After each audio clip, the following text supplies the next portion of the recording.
Hi guys and gals, Froggy here. Well, you know the old saying, it's always something. This is my pool filter. It's 3 years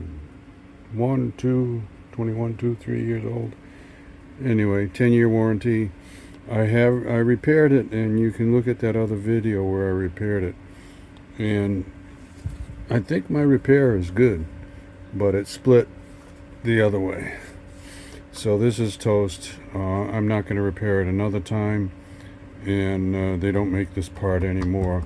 So I ordered a new one, and this is me taking the old one out. It's kind of big and bulky, but it's really pretty simple. It's just an in and out connection there. Now, hopefully, if the new one that I ordered fits and lines up everything, then it'll be pretty easy to put the new one in. But I won't get that till after the 4th of July. So today, this is just a disassembly. I unscrewed the clamp. The clamp goes around the middle. Put the two halves together. And now let's get her out. After years of doing this the hard way, which is to try and lift this whole assembly here off of this pipe. This is where it connects onto this pipe here, and it just gets very heavy and hard and tight, and you have to lift it straight up.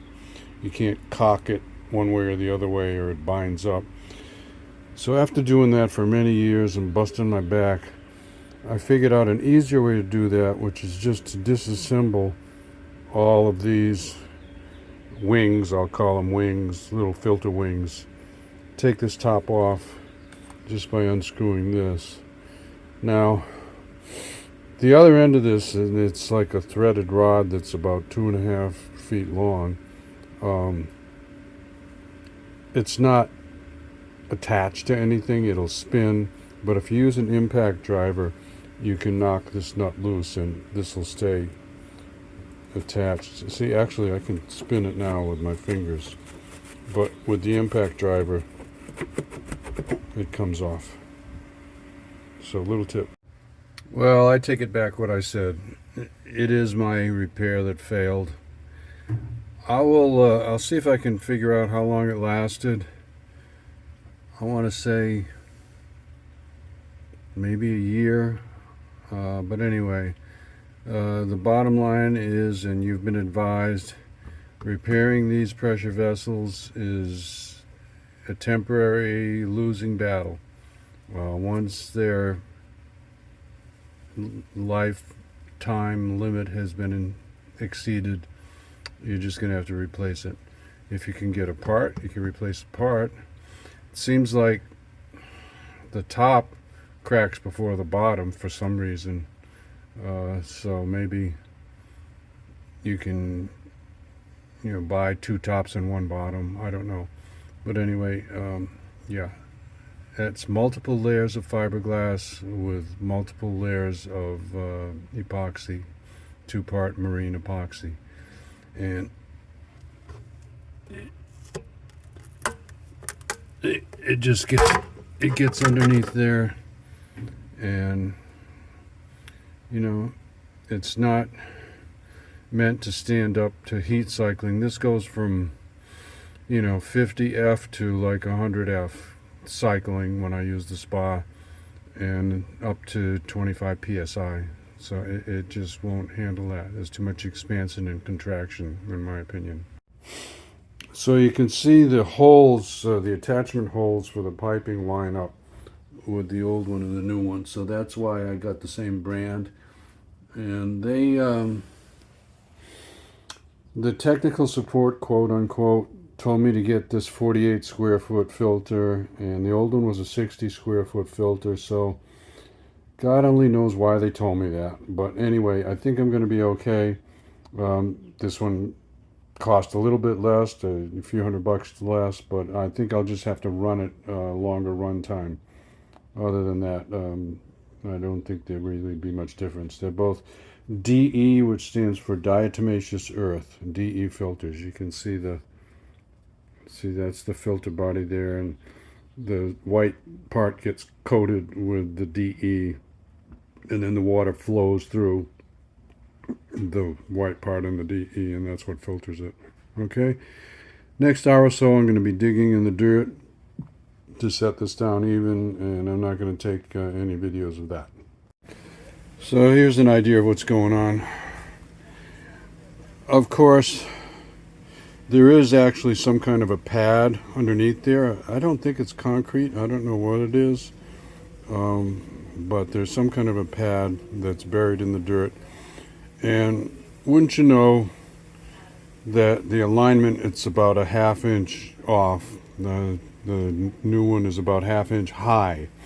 If it was a ½ inch low, that would be wonderful because I could build it up, but it's a ½ inch high. So I'm going to have to dig around that slab or whatever it is, and dig it out, drop it all by about a ½ to 3/4 of an inch, and then put it in. So nothing but straight up labor. I got my crowbar, hammer, chisel there to cut roots. I moved some of these blocks around. I had those blocks made when I had the deck poured. They're kind of handy little blocks, but heavy. That one's probably 80 pounds, 90 pounds. That one's probably 45. So here we go. I'm not going to film any of this. I'll be back. Oh, one more thing just for the fun of it. That's the only place that's in direct sunlight. So I'm working in direct sunlight. Everything else is in the shade. Go figure. So here's where we're at. The slab of whatever it's made out of goes all the way from about 6 inches left, about where that power line is there, to the back of the pump, across. You can see it there. You can see where I've dug around it, all the way over to there. So it's a big slab. It's not a small one like I thought it was just for the filter. So what I'm going to do, you can see those scratch marks. I'm only about a ½ inch high, so I'm going to find something that I can grind down a ½ inch in those, because it has little feet on it. It's not a big flat circle or anything. It has 4 feet on it. See that? That's one of them right there, sitting on top of that power line. That's one of the feet. So the old one was a big circle. So I'm going to see if I can find something that I can grind with. I call this a nibbler. I don't know what the oscillating something tool. I'm going to use that to try and cut some lines in there, and once I've got some lines cut, I might just chisel away what I need to. So like that. So I want to give you an idea of what I'm doing. I actually decided to lay this on its side like that. You can see the cutting edge on it. And I'm kind of shaving down a layer. Remember, I'm only going to go ½ an inch, and I've kind of marked out where I need to. So